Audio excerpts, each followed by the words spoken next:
Hello बच्चों, चलिए तो स्टार्ट करते हैं स्लेटर्स रूल, जो कि क्या हमारी मदद करने वाला है, किस चीज़ में मदद करने वाला है। तो सरकार, अगर हमारे पास ये न्यूक्लियस और ये आउटर इलेक्ट्रॉन, जिस पे मुझे क्या निकालना है, इफेक्टिव न्यूक्लियर चार्ज। याद है आपको, हमें इस इलेक्ट्रॉन पे क्या निकालना है, इफेक्टिव न्यूक्लियर चार्ज। तो आप सबको पता है कि ये न्यूक्लियस की तरफ अट्रैक्ट होता है, लेकिन अगर अंदर की शेल के इलेक्ट्रॉन्स जो है प्रेजेंट हैं तो नॉर्मली वो रिपल्शन क्रिएट करते हैं। ये बहुत अच्छे से पता है सबको। तो आज की क्लास में बस यही तो पता करना है कि कितना रिपल्सिव फोर्स है, क्योंकि इफेक्टिव न्यूक्लियर चार्ज निकालने के लिए हम लोगों को क्या चाहिए, हम लोगों को न्यूक्लियर चार्ज जो टोटल हमारा न्यूक्लियस प्रोवाइड कर रहा है उसमें से शील्डिंग कांस्टेंट यानी कि रिपल्शन की वजह से जो फोर्स जनरेट हो रहा है, ठीक है, जो रिपेल कर रहा है उसे, वो हमें निकालना पड़ेगा और वो सिग्मा होता है आपका। ठीक है, तो इस तरीके से सिग्मा कैलकुलेट करने में ही तो, यानी कि शील्डिंग कांस्टेंट कैलकुलेट करने में स्लेटर्स रूल हमारी मदद करता है। और अगर ये पता लग जाता है तो फिर हम इफेक्टिव न्यूक्लियर चार्ज हमारे आउटर इलेक्ट्रॉन पे निकाल सकते हैं। ठीक है, आउटर इलेक्ट्रॉन पे निकाल सकते हैं। तो आप जरा ध्यान दीजिए, स्लेटर्स कहते हैं भाई कि अलग अलग लेवल का इलेक्ट्रॉन अलग अलग कंट्रीब्यूशन करता है। जैसे यहाँ पे मैं लिखने वाला हूँ सबसे पहले कि आप इफेक्टिव न्यूक्लियर चार्ज किस पे निकालना चाहते हैं। ठीक है, तो Z इफेक्टिव, मान लीजिए Z इफेक्टिव 4 S और P इलेक्ट्रॉन, मान लीजिए कि ये आउटर इलेक्ट्रॉन S ऑर्बिटल में या P ऑर्बिटल में है। तो अगर S या फिर P ऑर्बिटल में अगर आउटर इलेक्ट्रॉन है आपका, तो कॉन्ट्रीब्यूशंस देखो, यानी कि टाइप ऑफ इलेक्ट्रॉन, यानी कि S और P इलेक्ट्रॉन पे आप क्या निकालना चाहते हो, इफेक्टिव न्यूक्लियर चार्ज। अब अंदर के जो इलेक्ट्रॉन है या उसी लेवल के इलेक्ट्रॉन भी कहीं ना कहीं कुछ रिपल्शन कॉज करते हैं, जो कि स्लेटर्स ने उसका भी कंट्रीब्यूशन बताया। सो टाइप ऑफ इलेक्ट्रॉन, यानी कि nth लेवल का इलेक्ट्रॉन अगर है, जैसे देखो उसी लेवल का, यानी ये हमारा क्वेश्चन में है, इसका इफेक्टिव न्यूक्लियर चार्ज निकालना है, लेकिन उसी लेवल पे कोई दूसरे इलेक्ट्रॉन जो हैं वो हमारे कौन से कहलाएंगे, nth, यानी आउटर मोस्ट लेवल nth। ठीक है, और उसके एक अंदर वाली शेल, फिर उसके बाद दूसरी अंदर वाली शेल, या तीसरी या चौथी, इस तरीके से आगे तक होगा। तो इस वाले इलेक्ट्रॉन का जो कंट्रीब्यूशन है, कंट्रीब्यूशन टुवर्ड शील्डिंग कांस्टेंट, यानी जो रिपल्शन हो रहा है, तो nth वाले का इन्होंने जो बताया है S और P इलेक्ट्रॉन के लिए, दैट इज 0.35 यूनिट। इसके लिए यानी एक नंबर पीछे वाली जो शेल है उसके लिए बताया 0.85। ये ध्यान रखने पड़ेंगे आपको एंट्रेंस एग्जामिनेशंस के लिए। हालांकि बहुत सारे लिमिटेशंस हैं, बट Z इफेक्टिव आप इसी तरीके से इसमें निकाल सकते हैं। N-2 के लिए 1.0, और इसके पीछे जितनी भी और अंदर की शेल होंगी, ठीक है, तो उन सब के लिए आप 1.0 यूनिट यूज करें। तो ये आप ध्यान रखेंगे कि किस इलेक्ट्रॉन के लिए कितना कंट्रीब्यूशन है, और इस सब की मदद से हम क्या करेंगे, इन सभी को जोड़ेंगे तो हमारे पास क्या आएगा, टोटल शील्डिंग कांस्टेंट। और फिर हम क्या करेंगे, न्यूक्लियर चार्ज में से उसे माइनस कर देंगे तो हमें पता लग जाएगा कि Z इफेक्टिव कितना है। तो आप पहले इतना नोट करें। ये चीज़ नोट करने के बाद आप एक एग्जाम्पल देखें तो आपको बहुत अच्छे से समझ आएगा। नोट कीजिए,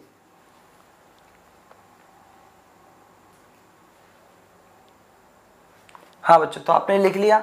ये मैं टॉपिक यहाँ से हटा देता हूँ और एक बहुत अच्छा सा एग्जाम्पल ले लेते हैं।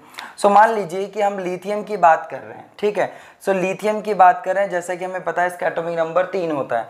तो इसकी कॉन्फ़िगरेशन क्या होती है, 1s2 2s2 और हाँ 2s2 नहीं होती है, सिर्फ 2s1 होती है। 3 है ना एटॉमिक नंबर, सो 1s2 2s1, सिंपल।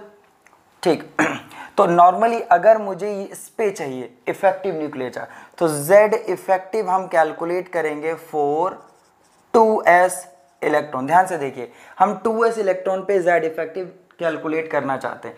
तो आप देखिए कि वो nth लेवल है, ये वाला हमारा कौन सा लेवल है, nth, जबकि ये वाला लेवल कौन सा, N-1। ध्यान से देखो, nth लेवल में सिर्फ एक ही इलेक्ट्रॉन है, तो इसका मतलब सिग्मा अगर मैं कैलकुलेट करता हूं तो nth लेवल के लिए, तो सिर्फ अगर nth लेवल पे है तो उसके पीछे हमें देखना पड़ेगा N-1, क्योंकि उस लेवल पे कोई दूसरा इलेक्ट्रॉन नहीं है जो कंट्रीब्यूशन करे रिपल्शन के लिए। तो अब आपका आ जाएगा 2 इलेक्ट्रॉन है इनटू n-1 लेवल पे कितने इलेक्ट्रॉन है, 2 इलेक्ट्रॉन, ठीक है, कितने, 2।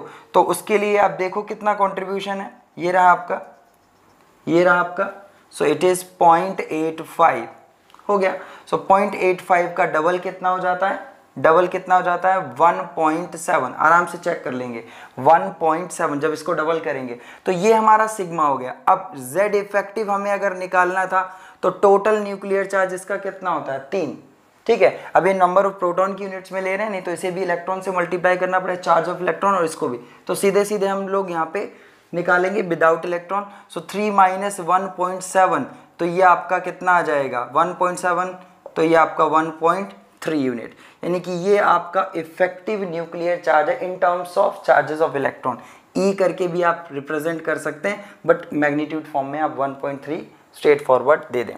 तो इस तरीके से कैलकुलेट करना आया। एक और एग्जांपल लेते हैं, एक और एग्जांपल लेते हैं और इस चीज़ को हटाते हैं। आपने ये नोट कर लिया होगा सबने, ठीक है। तो अगर ये नोट कर लिया है तो एक और एग्जांपल लेते हैं। सपोज हम लोग बोरॉन का एग्जांपल लेते हैं। ध्यान दीजिए, बोरॉन की कॉन्फ़िगरेशन क्या है, 1s2 2s2 2p1, ठीक लिखा है। मान लीजिए कि आप इस पे यानी कि 2p वाले इलेक्ट्रॉन पे इफेक्टिव न्यूक्लियर चार्ज कैलकुलेट करना चाहते हैं, तो हम लोग निकालने वाले हैं Z इफेक्टिव, ठीक है, Z effective on 2p electron, ये हमारा टास्क है, ठीक है। तो अब हमें सिग्मा पहले निकालना होगा, पहले सिग्मा कैलकुलेट करेंगे। तो सिग्मा कैलकुलेट करने के लिए अब आप देखिए आप किस किस लेवल पे इलेक्ट्रॉन है जो रिपल्शन क्रिएट करेगा, तो उसी लेवल, देखो सेकेंड शेल का लेवल है तो उस 2p इलेक्ट्रॉन पे हमें तो निकालना है, लेकिन उसी लेवल के 2 इलेक्ट्रॉन और भी हैं जो रिपल्शन क्रिएट करेंगे, उसी लेवल के 2 इलेक्ट्रॉन भी इसे रिपेल करेंगे, लेकिन बहुत कम मैग्नीट्यूड होता है। तो देखो कितना होगा, 0.35 का जो कंट्रीब्यूशन है वो कितने इलेक्ट्रॉन रिपल्शन में हिस्सा ले रहे हैं, इनटू 2 सेम शेल के। अभी आपने देखा था ना nth शेल है, ये कौन सी शेल है, nth, ये दोनों nth शेल के हैं ना। अब प्लस करेंगे किसके साथ, n-1, यानी कि ये वाला हिस्सा। तो n-1 के लिए कितना था 0.85 इंटू 2, सिंपल। तो इस हिसाब से करें सॉल्व, ये आपका हो जाएगा 0.7 लिख सकते हैं इस तरीके से, और ये आपका हो जाएगा 1.7। तो इसका टोटल जो आएगा हमारा वो होगा, देखिए कितना होगा, 0 यहाँ पे 0 मान लेते हैं, तो 0 ये आपका 774 और ये 1 और एक उस साइड से, सो 2.40, ठीक है। सही से एडिशन कीजिएगा, सो आंसर आएगा 2.40। तो अब इस हिसाब से हमारा ये तो सिग्मा आ गया। अब Z इफेक्टिव निकालना था हमें, तो Z इफेक्टिव जो होगा वो आपका हो जाएगा टोटल, इसका न्यूक्लियर चार्ज हम 5 यूनिट्स लेंगे इनटू माइनस 2.40, ठीक। तो फाइनली हमारे पास आंसर आएगा 2.60। तो ये रहा effective nuclear charge on 2p electron in boron. तो जल्दी से अच्छे से नोट करें और इस तरीके से d और f इलेक्ट्रॉन्स को भी देखते हैं और अच्छे से एग्जाम्पल ट्राई करते हैं।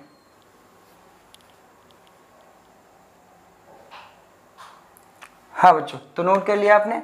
सो देखो, अगर हम लोग Z इफेक्टिव निकालना चाहते हैं D और F इलेक्ट्रॉन्स के लिए, तो Z इफेक्टिव हम कैलकुलेट करेंगे, यानी effective nuclear charge on D और F इलेक्ट्रॉन, यानी कि आउटर इलेक्ट्रॉन इस बार अगर आपका D या F ऑर्बिटल में है, ठीक, तो उस पे इफेक्टिव न्यूक्लियर चार्ज निकालने के लिए अंदर वाली शेल या सेम शेल का कितना कंट्रीब्यूशन होगा, इस बारे में बात करते हैं।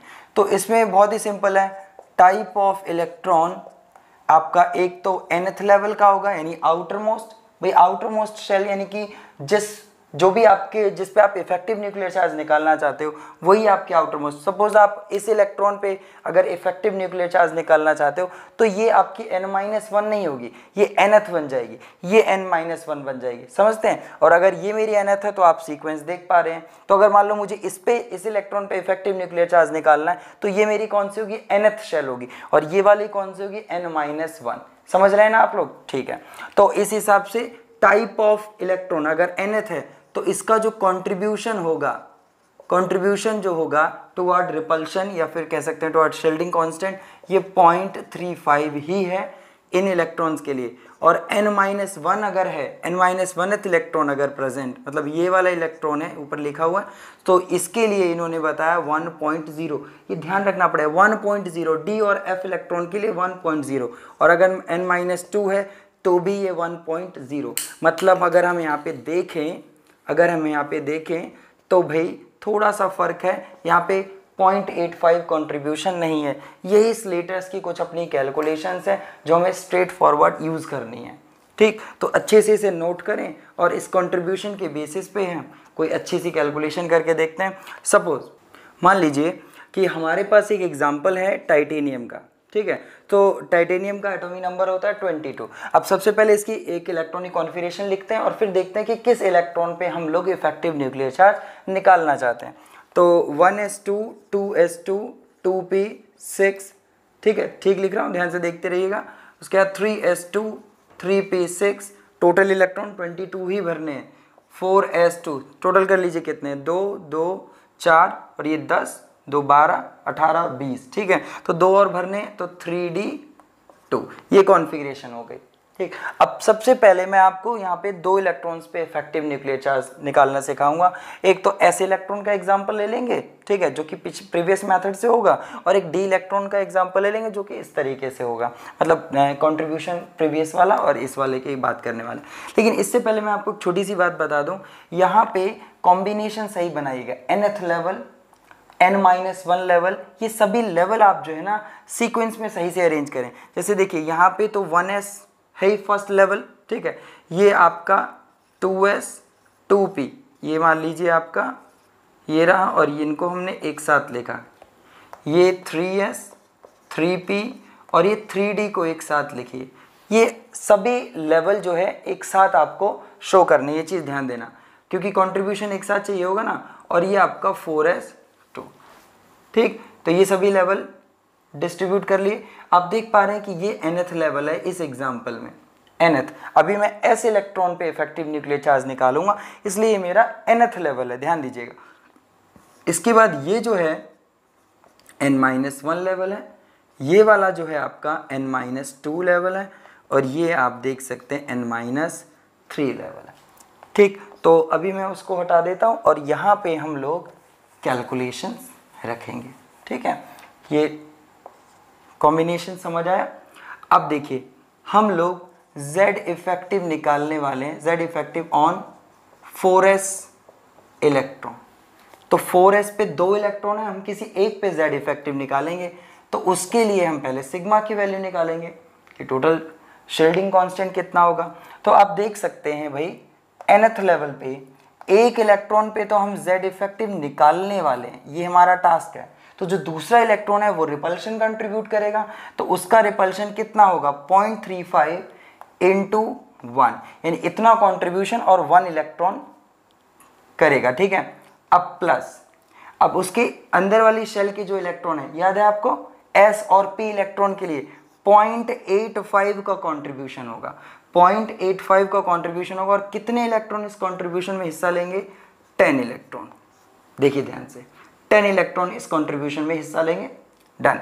अब उसके बाद देखिए n-2 लेवल, तो n-2 लेवल के लिए आपको याद है 1.0 यानी 1 यूनिट, कितने इलेक्ट्रॉन है, 8। फिर उसके बाद देखिए उसके अंदर वाले का भी कितना होता है, 1.0, और कितने इलेक्ट्रॉन है, 2, तो यहाँ पे प्लस, तो ये जो टोटल आएगा यहाँ पे, ये हमारा सिग्मा होगा 4s इलेक्ट्रॉन के लिए। तो जल्दी से इसका टोटल करें और फिर मुझे बताएं कि सिग्मा कितना आएगा, करें टोटल।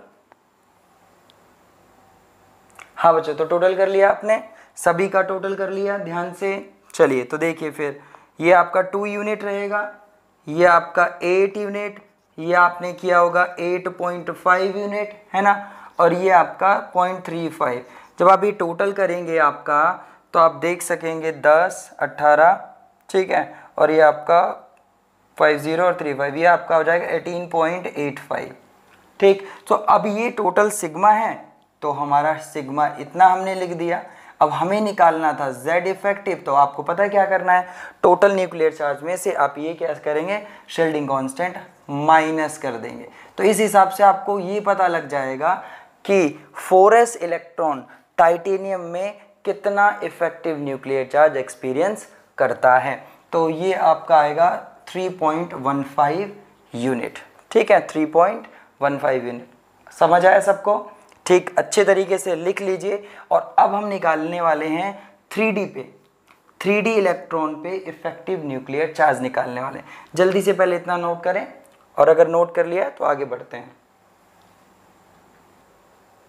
चलो बच्चों, तो अगला 3D इलेक्ट्रॉन पे आपको मैं Z इफेक्टिव निकालना सिखा दूँ। तो यहाँ पे मैं चेंज कर देता हूँ Z effective on 3D electron, और ये पूरा यहाँ से हटा देता हूँ। साथ ही साथ अब ये सारा कुछ आपको हटाना पड़ेगा।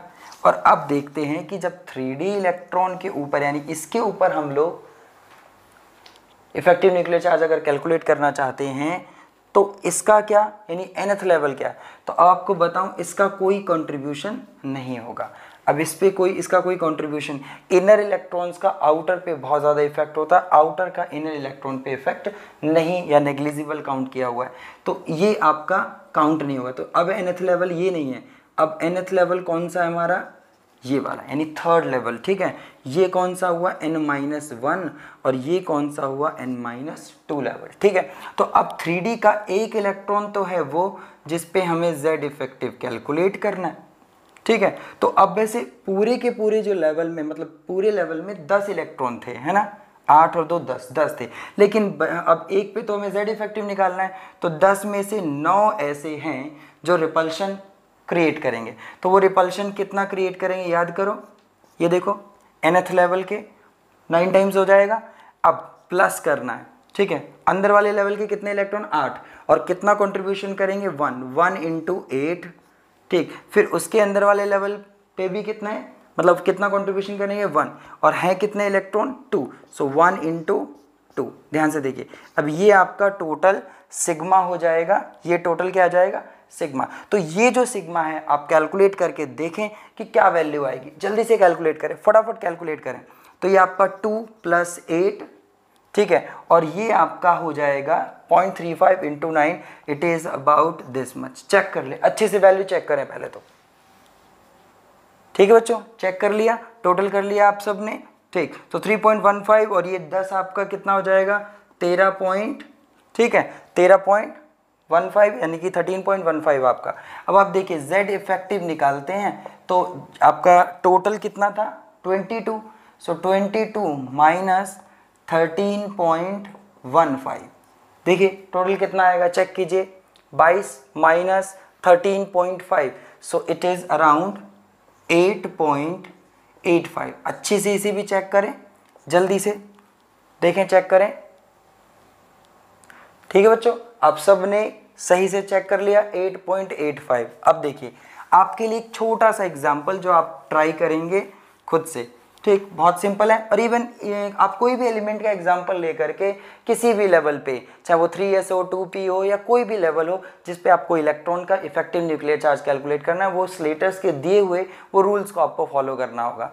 ठीक है, तो आपको क्या करना है, आपको सिलिकॉन और एल्यूमिनियम, सिलिकॉन और एल्यूमिनियम के जो p इलेक्ट्रॉन है, जो आउटर p इलेक्ट्रॉन है, कौन सा, आउटर p इलेक्ट्रॉन, ठीक है, दोनों के आउटर p इलेक्ट्रॉन पे इफेक्टिव न्यूक्लियर चार्ज कैलकुलेट करना है। ठीक है, फिर चेक कीजिएगा कि किस पे ज़्यादा आएगा। हालांकि हमें पता भी लग जाता है कि किस पे ज़्यादा आएगा और किस पे कम। अगर वैल्यू की बात करें यूजिंग स्लेटर्स रूल, तो आपको वो सभी कैलकुलेशंस करनी होंगी। ठीक है, आशा है आप सभी लोगों को वीडियो पसंद आई होगी और सभी कैलकुलेशंस आपको समझ आई होंगी। ठीक है, पढ़ते रहिए और आगे बढ़ते रहिए।